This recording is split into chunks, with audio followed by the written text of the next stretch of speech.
Welcome to the Words That Change Lives podcast, helping leaders, coaches, and small business owners to 10 times the impact of their message. Join us as we delve into the art of powerful language, enabling you to speak with unwavering honesty, communicate authentically, and create a lasting impression with every word.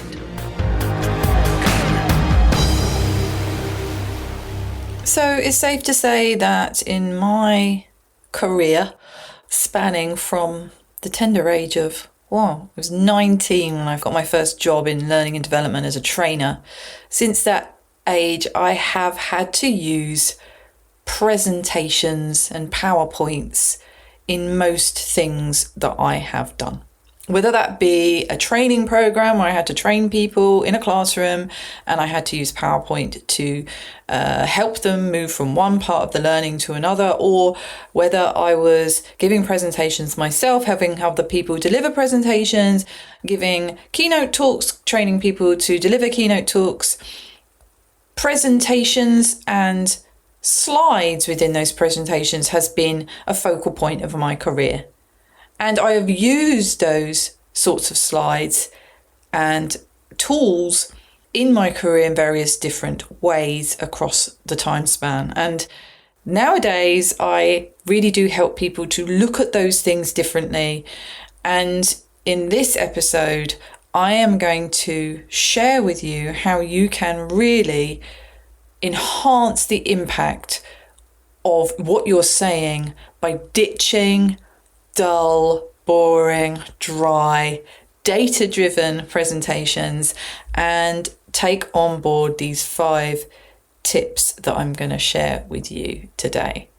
So this is going to be for you if you are a leader within an organization, you are a business owner, you are a coach, a consultant, anybody who delivers information in a meeting or a briefing or a presentation or a pitch or a talk or a workshop. And you are looking for ways to increase the impact of what you're saying without relying heavily on that PowerPoint presentation. And where we start with this is why traditional slide-led presentations often fall short. Well, they can be overwhelmed with text, they can lack visual appeal, and they can fail to connect with the audience emotionally. We all know it, death by PowerPoint, we've been there. It's pretty boring. And of course, most of the stuff we do now is virtual. And so the potential for distraction is incredibly high. And this is particularly challenging if you're leading a team or you need to communicate important information or you need to motivate your audience to take engaged action. Now, what I'm going to be sharing with you in this episode is a theory, a psychological theory called dual coding theory. This suggests that combining verbal and visual information actually enhances comprehension. Now, I know this, we know this, from the stuff that I've done with TED and the keynotes and public speaking and all that sort of stuff, that actually if you're combining something verbal and visual, that the chances that it's actually going to be retained and remembered and then action taken from it is going to be much higher. And according to this theory, proposed by a man called Alan Pavio, our brains process and retain information much more effectively when it's presented both in verbal and visual formats. So how do we do this? Well, I'm going to quickly share 5 tips with you on how you can do this, how you can use dual coding theory to make your audience sit up and listen, even if you're presenting dry and boring data. Because let's be honest, sometimes you've got to do that. But I'm going to share with you how you can do that in a better way. So tip number 1, won't be a surprise. This is using storytelling. So we all know that storytelling creates an emotional connection, making your content memorable and relatable. But it's not just about entertaining your audience. It's a powerful tool for conveying complex messages without drowning them in data. So instead of bombarding your audience with loads of charts or graphs, you can actually paint a picture through your storytelling. So let's just think of a scenario here. I'd like you to imagine that you have to present the quarterly sales figures to your team, whether you are a part of our team within an organisation, you run your own business and you want to present them to your team, whoever you are, let's just imagine you need to present the figures. So instead of overwhelming people with spreadsheets and statistics, you can tell a story instead. And to do this, you can utilise the adapted version of the classic storytelling structure of the hero's journey. I have mentioned the hero's journey before. In episodes 1 and 2, I talk about using the hero's journey structure to write your own core story. It's popularised by Joseph Campbell. It follows a protagonist as they embark on an adventure and face challenges and ultimately achieve transformation or success. Now, I'm going to share in this particular episode a slightly different version of the one I shared in the first episodes of this podcast that are slightly more fitting with this particular type of sales story. And it starts with the call to adventure. So imagine that you are either protagonist, or it could be the sales team or the company itself. You need to set the stage by describing the current situation. So perhaps sales have been stagnant or the team are facing challenges. So the first part of the story is that you're sharing the current situation or the previous current situation. Then we move to the challenges begin phase of the story. So the team could be facing obstacles or challenges in the form of market competition or economic downturn or internal struggles, and you paint a vivid picture of the hurdles that they encounter and put them in the story. Then we move to the third stage of that story, which is rising action. What strategies, innovations, or initiatives implemented by the team to overcome obstacles and drive sales forward took place? What happened along the way? You can use emotions and milestones to share this part of the story. Then we might reach a crisis or a climax. Maybe there was a pivotal moment along this project journey or this sales journey.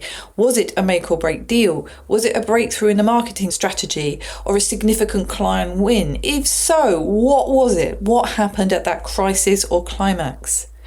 Then we have the return, which is triumph and transformation. So you describe the positive outcomes, whatever they are. So that could be increased sales, market expansion, or surpassing targets. And you highlight the transformation and growth achieved through perseverance and determination and give individual shout outs or strengths contributed by the team. Really great opportunity for shout outs here. And then you conclude by reflecting on the journey and celebrate the achievements of the team or company, acknowledging their hard work and dedication, and you offer insights or lessons learned that you can apply for next time. So if you think about that, telling that as a story rather than your sales figures, isn't it much more interesting and exciting?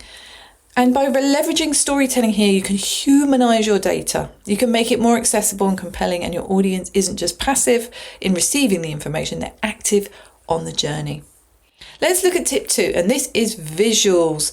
So as part of dual coding theory, one of those is visual, and visual images have the power to convey complex ideas in a digestible and engaging way. And they stimulate the imagination, evoke emotions, and leave a lasting impression. So imagine you're presenting a project update to your team. Let's think of a different scenario here. And instead of overwhelming them with endless charts and graphs, you can consider something different. So instead of presenting them with charts and data and numbers and graphs, you could select some high quality images that align with the message that you want to deliver. You can avoid cliches and opt for visuals that are relevant and authentic and thought-provoking. So remember, each image should serve a purpose. So it's not just sharing pictures for pictures' sake, it's enhancing the narrative of what you are sharing. So think about images that will make the audience retain what you were saying even more. Perhaps if you're talking about the project journey, you could depict a mountain with a winding path through it. Or perhaps if there was conflict or disagreements at points on the project timeline, you could use an image of 2 lions fighting or 2 deers locking horns. And a really great place to source these very high quality, no cost images is Pixabay. It's where I get all of mine. You can also take advantage of AI generated images now.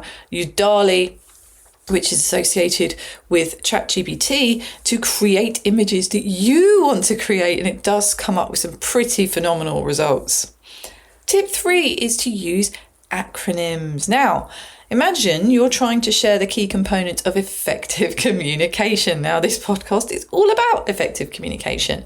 But instead of overwhelming yourself and your audience with a long list of things or just a left to right linear approach, or a slide with a few bullet points on, you could try using an acronym. Let's think of what an acronym could be. Well, let's think of the acronym CLEAR. Acronyms form powerful memory aids that help structure information in a memorable way. So let's have a look at what that means with CLEAR. C stands for concise. Keep your message brief and to the point. L represents logical. Arrange your ideas in a logical sequence for easy understanding. E signifies engaging. Capture your audience's interest through storytelling and dynamic delivery. A denotes authentic, be genuine and sincere in your communication, and R stands for relevant, ensure your content is pertinent and tailored to your audience's needs. So if you have a number of points around a particular topic to share, how about using an acronym to make it more memorable? And that can then go on a slide in a visual format that people can easily retain. Tip number 4 is to use metaphors. So we can have a look further into this dual code theory and give our brains a bit of a spark by linking what we are saying to something else by using metaphors. Let's think of an example here. Let's say you're giving a presentation about the importance of creativity in problem solving. A lot of people think we need analytical brains to solve problems, but actually we can be incredibly creative. Now imagine if you were giving a presentation and you needed to explain that. You could use a metaphor to enhance the impact of your message and make it more memorable. So for example, creativity is like a key that unlocks new doors of opportunity. So in today's rapidly changing world, the ability to think creatively is more valuable than ever. Imagine creativity as a key. Each new idea, each innovative approach is like turning that key, unlocking new doors of opportunity that were previously closed to us. Just as a key can open doors to new rooms, creativity opens our minds to new possibilities and solutions. Whether we're faced with challenges in business, technology, or everyday life, creativity empowers us to find fresh perspectives and break through barriers. So as you can see there, we're talking about something, we've got a topic, problem solving, and using creativity to solve problems, and we're using a metaphor of the key to explain that. So we are encouraging people's dual code theory in thinking vividly as well as maybe looking at text as well. Tip number 5 is to provide other sources. So sometimes you might need to provide data as an essential part of your meeting, briefing, or presentation. And there are still ways that you can do this. And in some situations, of course, it's going to be important, but you can still ditch the endless reams of slides, graphs, and data and provide different ways of people accessing the information. So a few examples. Handouts or reports. Prepare handouts or reports containing the detailed data and analysis that you can distribute to your audience either before or after the presentation, and this allows your audience to delve deeper into the information at their own pace without cluttering your slides. There could also be online resources. So you could create a dedicated page or an online document that's accessible to everybody where audience members can access the data. This could include a link or a QR code in your presentation for easy access. And this approach allows for interactive exploration of the data beyond the confines of the presentation.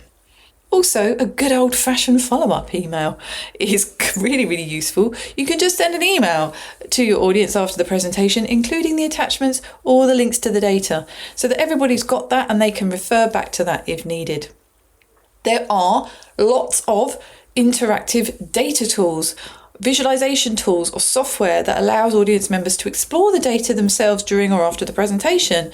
So any collaboration tool that allows you to do that could be something that can promote engagement and allow for a more personalized experience. A Q&A session is always good, where you can reserve time after your presentation where audience members can ask questions about specific data points or request further clarification. You could also offer to schedule one-to-one meetings with interested people who would like more detail or more data. You're going to get a variety of people in these meetings. Some like high level, some like detail. And so you can make sure it's accessible for people, but it's not part of the presentation itself. And this again is personalised. It allows for deeper discussion if people require it. And finally, you can use references and citations. So you can provide references or citations for the data sources used in your presentation. And this adds credibility to your presentation and also allows interested people to access the original data if desired. So if you think about what you currently do in your meetings, your briefings, your presentations, and what those slides look like. How much information have you got on there and how much is actually needed? By following these 5 tips, you can really tap into that dual code theory, enhance the retention, engagement, and therefore action of what you're sharing with people in a much more impactful way. Tell me what you think about this. Contact me, hello@helenpackham.com, or find me online. I'm LinkedIn under Helen Packham. I'm on Instagram @Helen Packham, and I'm on Facebook, Helen Packham1. Share with me, what do you do in these situations where you need to share data, but you want it to be more engaging? I would love to hear what you do.